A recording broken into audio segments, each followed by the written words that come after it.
Assalamualaikum warahmatullahi wabarakatuh. Perkenalkan, nama saya Wisnu Nugraha Putra dengan nomor NPM 20210621 Nah, di pertemuan yang ketujuh kita belajar tentang perkembangan media pembelajaran berbasis Microsoft Office PowerPoint.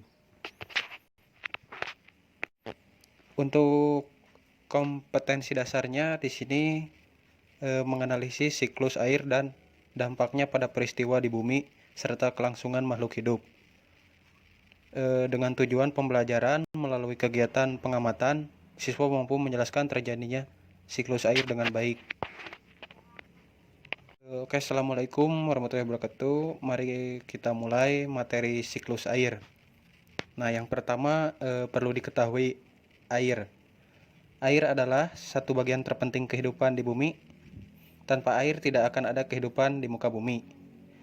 Air di bumi ini tersebar dalam berbagai wujud yang ada di lautan, di daratan, di sungai, udara, salju, dan lain-lainnya.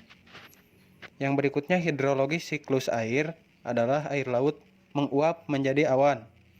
Kemudian awan menurunkan air hujan sehingga meresap ke dalam tanah. Dan setelah meresap ke dalam tanah, mengalir ke laut lagi untuk menguap lagi menjadi awan, dan begitu seterusnya. Jika diurutkan, kejadian siklus hidrologi yang pertama, air laut atau air yang ada di darat menguap. Uap air tersebut kemudian naik ke langit, berkumpul di udara. Setelah berkumpul di udara, kemudian terjadi proses kondensasi menjadi gumpalan awan. Nah, yang berikutnya awan-awan yang terkumpul di langit kemudian mencair, sehingga menimbulkan bintik-bintik hujan yang turun ke permukaan bumi. Setelah turun ke permukaan bumi, sebagian air ada yang langsung mengalir melalui sungai menuju laut, ada yang terserap ke dalam perut bumi, dan ada pula yang menggumpal menjadi es. Selain itu, cadangan air di permukaan bumi tersebut kemudian menguap lagi menjadi awan, kemudian menggumpal dan kembali turun ke permukaan bumi menjadi air hujan.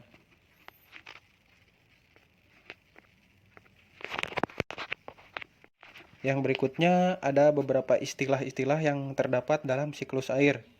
Di antaranya yang pertama ada evaporasi. Evaporasi yaitu proses penguapan air dari lautan atau perairan darat, yaitu sungai, danau, dan lain-lainnya. Yang berikutnya yang kedua ada transpirasi.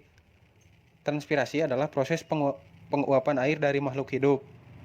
Yang ketiga ada kondensasi, yaitu proses perubahan uap air menjadi awan. Yang keempat ada presipitasi, yaitu proses jatuhnya air dari atmosfer ke permukaan bumi dalam berbagai wujud, seperti misalnya hujan, es, atau salju. Yang berikutnya yang kelima ada infiltrasi, yaitu proses air oleh pori-pori tanah. Dan yang keenam ada perkolasi, atau proses aliran air di bawah permukaan tanah. Ada berbagai macam siklus air, di antaranya ada siklus air pendek. Siklus pendek adalah air laut menguap, kemudian melalui proses kondensasi, berubah menjadi butir-butir air yang halus atau awan, dan selanjutnya hujan langsung terjatuh ke laut dan akan kembali berulang seterusnya. Yang kedua ada siklus air sedang. Siklus air sedang adalah uapan air yang berasal dari laut atau lautan ditiup angin, bergerak sampai di atas daratan, bergabung dengan uap air yang berasal dari sungai dan tumbuh-tumbuhan. Yang ketiga ada siklus air besar. Siklus air besar adalah uap air yang berasal dari lautan setelah sampai di atas daratan karena di bawah angin bergabung uap air yang berasal dari danau, sungai, rawa, dan tumbuh-tumbuhan.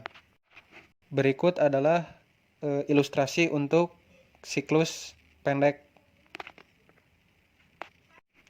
Yang ini merupakan ilustrasi untuk siklus air sedang. Dan yang ini merupakan siklus air panjang. Yang berikutnya ada yaitu dampak pembangunan. Di sini pembangunan merupakan proses perubahan yang terus-menerus merupakan kemajuan dari perbaikan mengarah pada satu tujuan yang ingin dicapai. Misalnya pembangunan industri, di mana pembangunan yang sangat banyak memiliki dampak positif maupun negatif.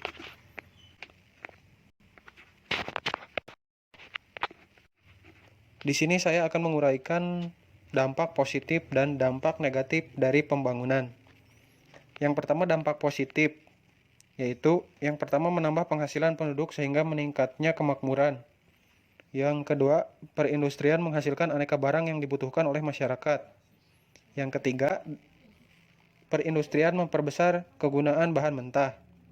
Dan dampak positif yang terakhir adalah usaha perindustrian dapat memperluas lapangan pekerjaan bagi penduduk. Namun di balik dampak positif dari pembangunan ada juga dampak negatif pembangunan. Dampak negatif pembangunan diantaranya adalah yang pertama, limbah industri akan menimbulkan pencemaran air, tanah, dan udara. Yang berikutnya, asap-asap pabrik menimbulkan polusi udara.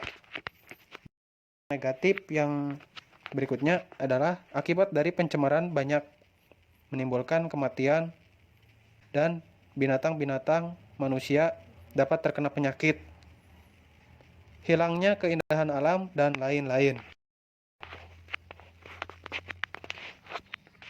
Untuk materi mungkin dicukupkan sekian dari saya. Sebelumnya terima kasih. Wassalamualaikum warahmatullahi wabarakatuh.